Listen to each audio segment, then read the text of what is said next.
चलिए जी स्टार्ट करते हैं हम लोग अपनी आज की क्लास। बेटे हमने लास्ट क्लास तक हमने क्या क्या देखा था जी? हमने लास्ट क्लास तक देखा था कि किसको बोलते हैं एनपीए, है ना, उसका क्या क्लासिफिकेशन है एसेट्स का, और उसके हमने कुछ क्वेश्चंस की प्रैक्टिस की थी। मैंने आपको एक चार्ट बनवाया था जो कि आप भूल गए होंगे। नहीं, देखो जी, मैंने आपसे कहा था कि बेटे ये एडजस्टमेंट्स हैं जो हमारी होनी है, ये एडजस्टमेंट्स हैं जो हमारी होनी है। ये काम हो चुका हमारा बेसिक एडजस्टमेंट वाला। हाँ जी, क्लासिफिकेशन ऑफ असेट्स, हम लोग क्लासिफिकेशन कर रहे थे असेट्स का, परफॉर्मिंग असेट्स और नॉन परफॉर्मिंग असेट्स, जो हमने सीख लिया था जी। आज हम लोग करेंगे पहले ईसीजीसी वाले, और ठीक है, एडजस्टमेंट को और इसके क्वेश्चंस को भी करेंगे, और रिबेट ऑन बिल डिस्काउंटिंग भी करेंगे। आगे की बातें भी हमारी होंगी। ये तीनों एडजस्टमेंट हमारी आज की क्लास में होंगी। सबसे पहले हम लोग इसको रिकॉल कर लेते हैं, परफॉर्मिंग असेट्स और नॉन परफॉर्मिंग असेट्स। मैंने आपको बताया था कि बैंक अपनी असेट्स को क्लासिफाई करता है किसमें, अलग अलग बेसिस पर, परफॉर्मिंग और नॉन परफॉर्मिंग बेसिस पर। हाँ जी, परफॉर्मिंग असेट्स वो है जिसका नाम स्टैंडर्ड असेट्स भी हम लोग रखते हैं। क्या हम इसका स्टैंडर्ड असेट्स भी इसको बोलते हैं बेटे? परफॉर्मिंग असेट जो अपनी भरपूर परफॉर्मेंस पे है, यानी कि वो अपना सारा का सारा पेमेंट टाइम से कर रही है, या अगर आउटस्टैंडिंग भी उसका गया तो 90 दिन से ज्यादा का नहीं गया। ठीक है जी। और नॉन परफॉर्मिंग कौन सी है जी? नॉन परफॉर्मिंग वो है जिसका 90 दिन से ऊपर निकल गया जी हिसाब किताब।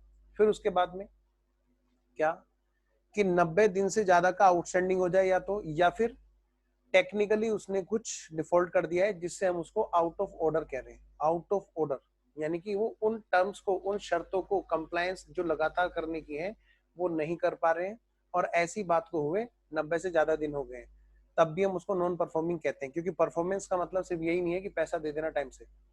परफॉर्मेंस का मतलब क्या है?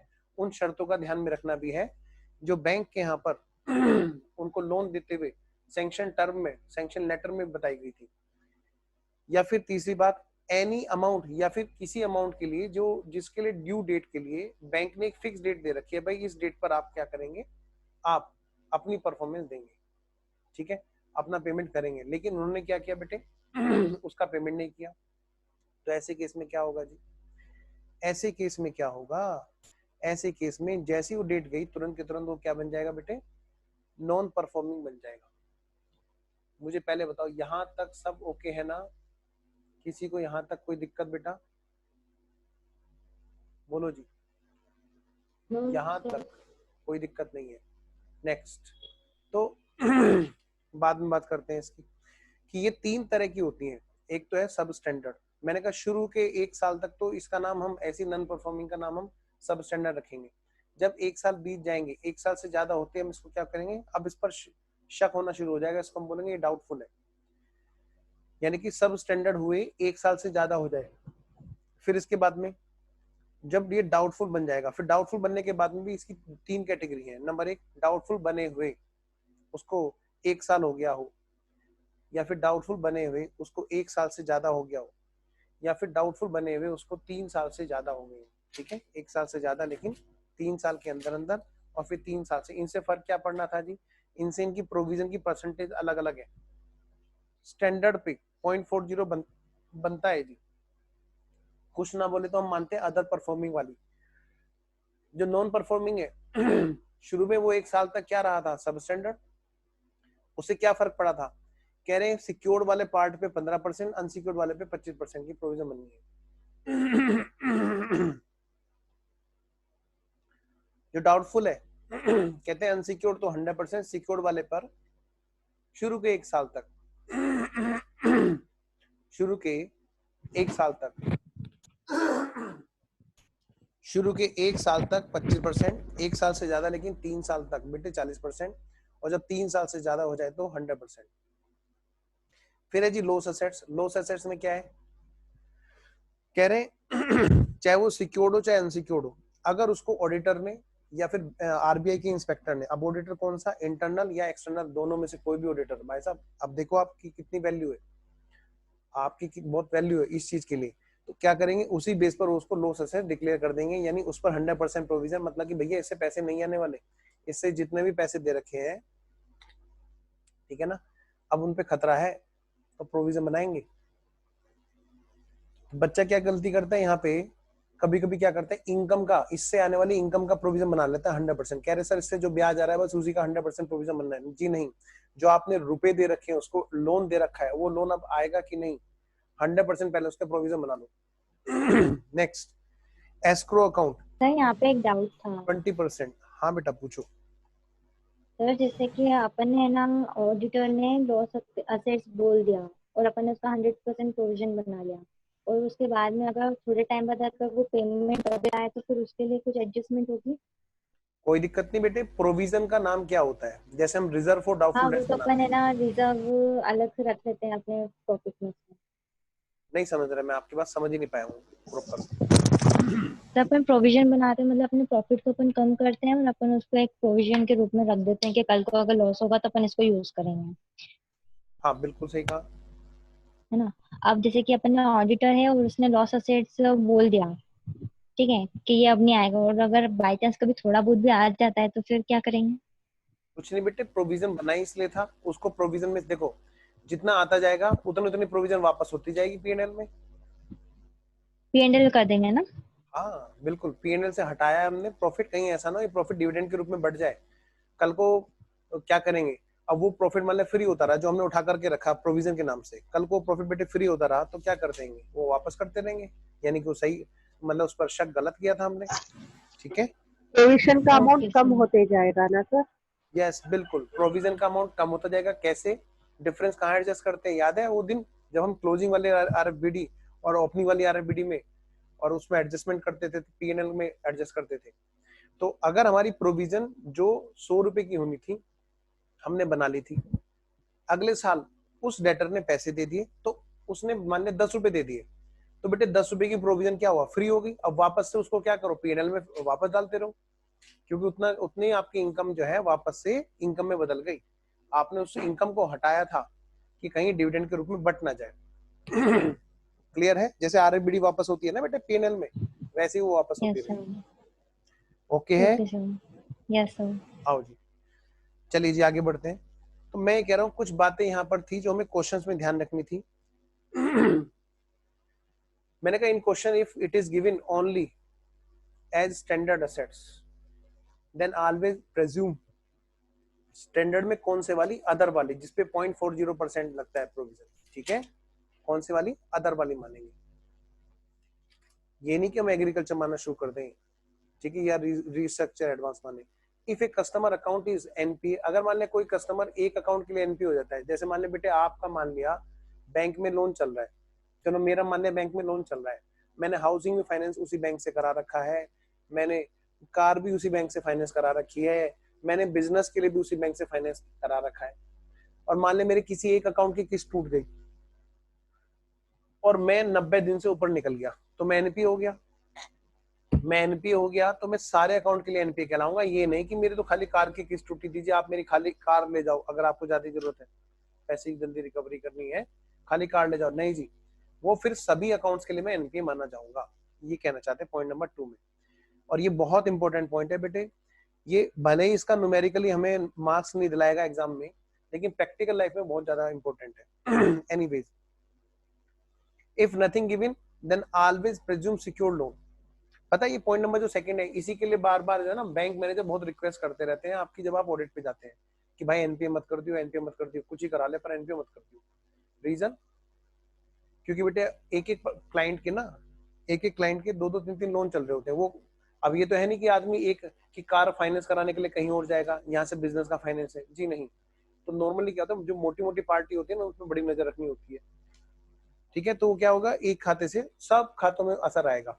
Next, if nothing given then always presume secured loan. कुछ ना बोले तो हम मानेंगे सिक्योर्ड लोन है जी। एनी लोन अगर पार्टली सिक्योर्ड है तो दोनों पार्ट के लिए अलग तरह से प्रोविजन बनेगी, सिक्योर्ड पार्ट के लिए और अनसिक्योर्ड के लिए। एनीवेज, फिर हमने बात की थी बेटे इनकम रिकॉग्नाइजेशन रूल जो होते हैं परफॉर्मिंग के और नॉन परफॉर्मिंग के। परफॉर्मिंग पे एक्रूअल और नॉन परफॉर्मिंग पे कैश बेसिस। कुछ हमने किए थे, क्वेश्चन नंबर 1 क्वेश्चन नंबर 2 हमने कर लिए थे जी बेटे। क्वेश्चन नंबर 1 और क्वेश्चन नंबर 2 हमारे हो गए थे, और फिर अब हम चल रहे हैं क्वेश्चन नंबर 3 की तरफ। क्वेश्चन नंबर 3 की तरफ। अच्छा, क्वेश्चन नंबर 1 और 2 हमारे हो गए थे। अच्छा, फिर 7 भी हमने कर लिया था। अच्छा, फिर हमने और भी कुछ बातें की थी, 1 और 2 स्टडी मेट के भी किए थे, है ना। चलिए जी, एक काम करता हूँ, फिर मैं नए टॉपिक की तरफ चलता हूँ। आज चलें क्या, नया टॉपिक। बेटे तुम हो ना वहाँ पे, प्लीज मुझे बताते रहना। मुझे तुम कैमरे में दिखाई नहीं दे रहे हो आज, क्योंकि ये थोड़ा दूसरा सॉफ्टवेयर है। Yes sir. हाँ, तो प्लीज मुझे बताते चलना। आओ बेटे हम लोग। क्लासेस न्यू टॉपिक स्टार्ट कर रहे हैं ना। हाँ, अब न्यू टॉपिक स्टार्ट कर रहा हूँ मैं बैंकिंग में।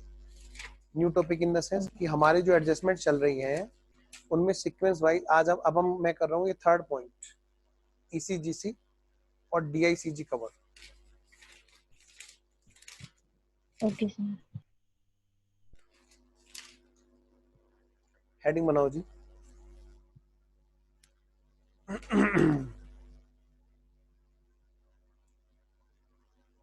अच्छा, ये एडजस्टमेंट नंबर कौन सी है जी, नंबर कौन सा है जी एडजस्टमेंट का, वो नंबर भी डाल देते हैं, 1 2 3, ये थर्ड नंबर है।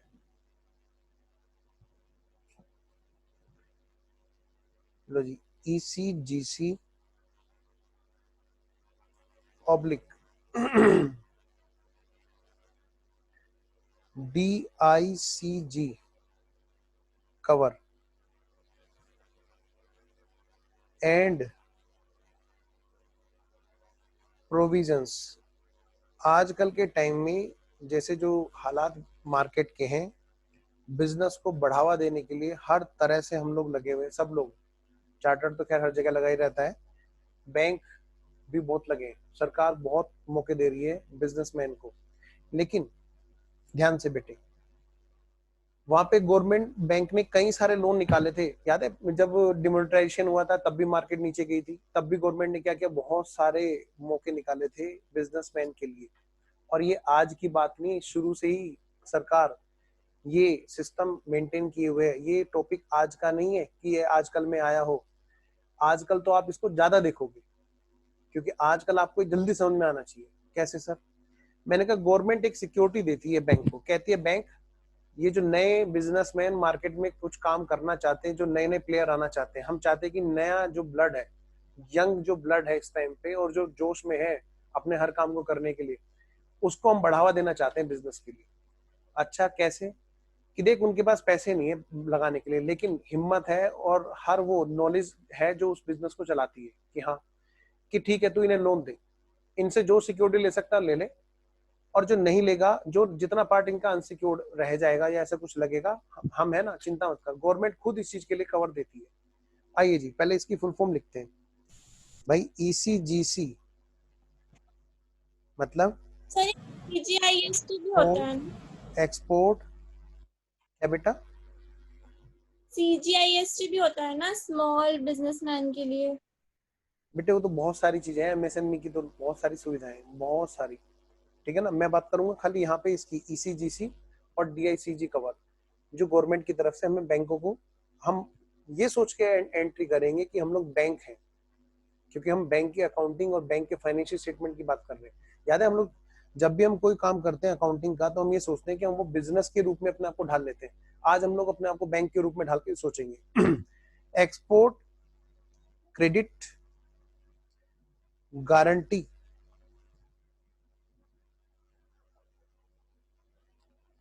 कॉर्पोरेशन। बेटे एक्सपोर्ट को बढ़ावा देने के लिए भी है, बहुत सारी चीजों के लिए।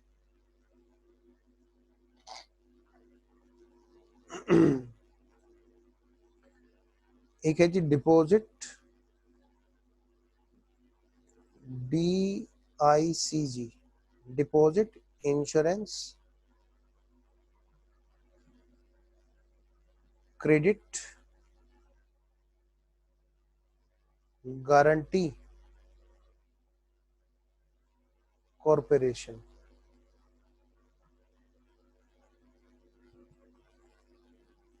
एक नोट डालो, note.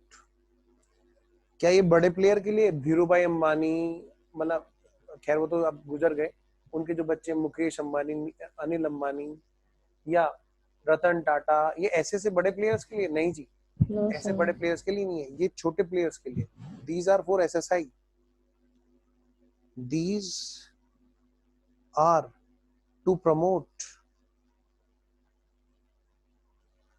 SSI small scale industries. अच्छा क्या है जी इसमें? बेटे इसमें एक प्रमोशन दिया गया कि हाँ भाई आप करो, ठीक है जी। तो हमें पहले बैंक बन के सोचना है क्या। देखो जी, एक स्टेटमेंट बनेगा यहाँ पे, statement showing calculation of provision. यहाँ पे बैंक ऐसे लोन पर कितने की प्रोविजन बनाएगा। हम बनेंगे अब बैंक, हम किसी को उधार दे रहे हैं जी, लोगों से उधार लेकर के आगे लोगों को उधार दे रहे हैं। हम देखेंगे जी टोटल जो बैलेंस है आउटस्टैंडिंग लोन का, हम पहले देखेंगे भाई कितने रुपए का लोन है जो अभी तक उधार है, जो रह रहा है। उसमें से सबसे पहले तो ये घटाओ कि उसने सिक्योरिटी कितने की दे रखी है हमें, माइनस रियलाइजेबल वैल्यू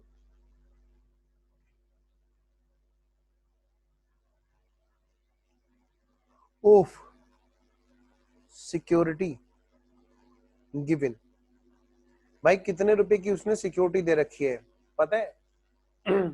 बैंक मान ले उधार दे, बेटे मुद्रा वगैरह में तो सिक्योरिटी लेने को मना कर रखा है 10 लाख तक के में।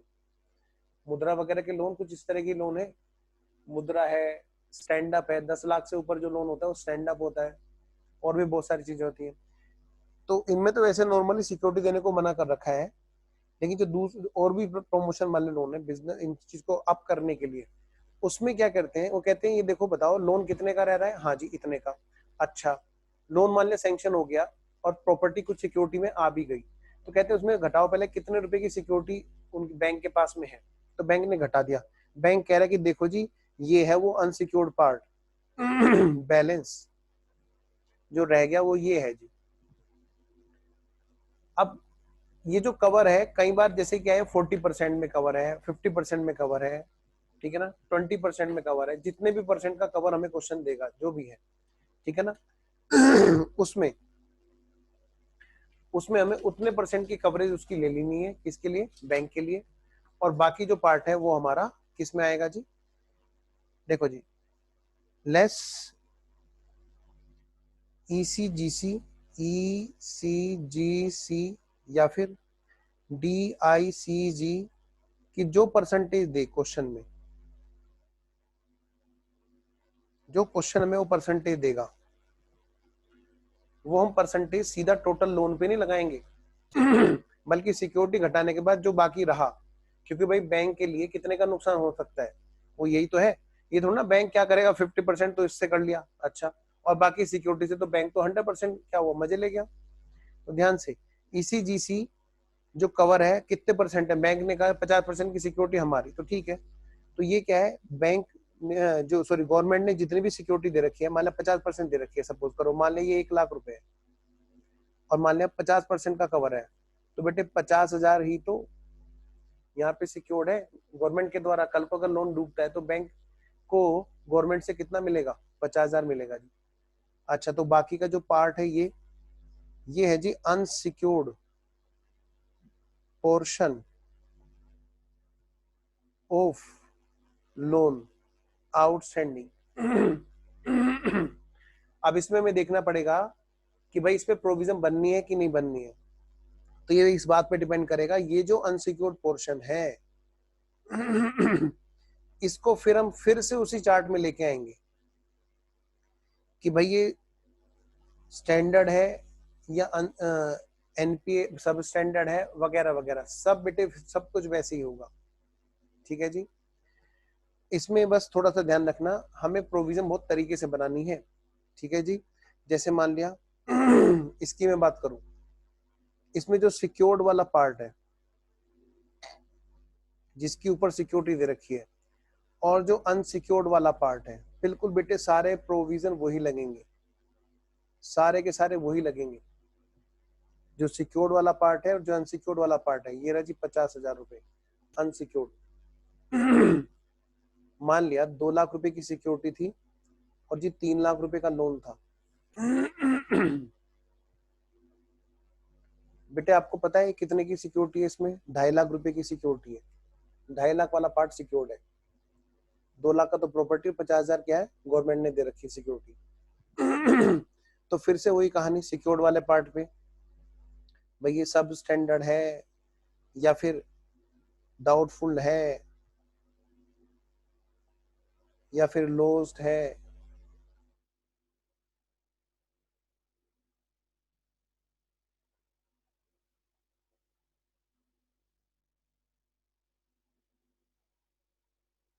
वही सारी कहानी इसमें फिर से चलनी है जी। पहले मुझे बताएंगे यहाँ तक बात समझ में आ गई है क्या?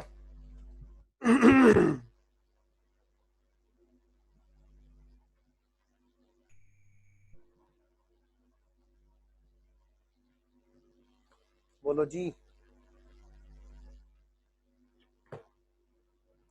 इसमें एक चीज का ध्यान रखना, इसमें हेलो बेटे आप लोगों को आवाज आ रही है?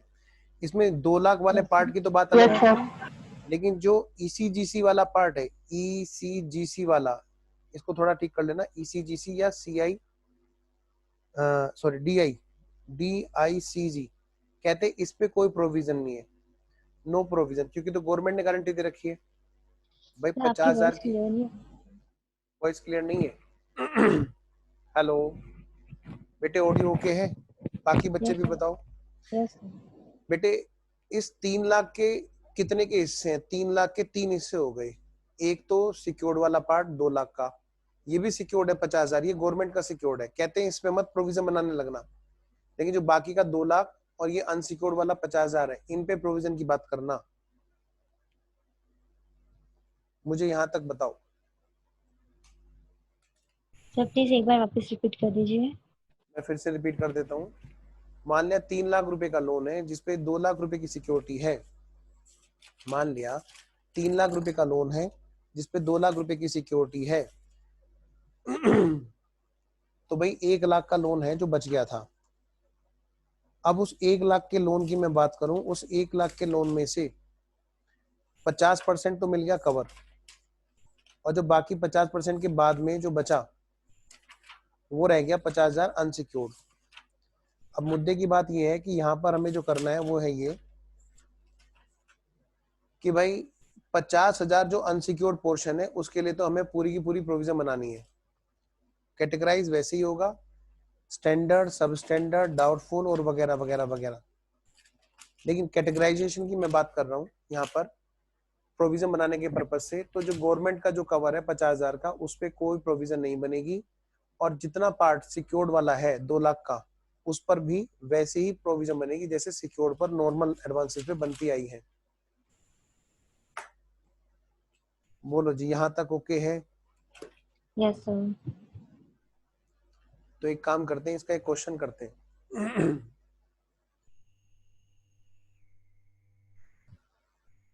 बोलो जी, करें, स्टार्ट करें? Yes sir. यस आइए। Yes sir. ओके जी। उसमें नहीं मिल रहा है मुझे बैंकिंग का।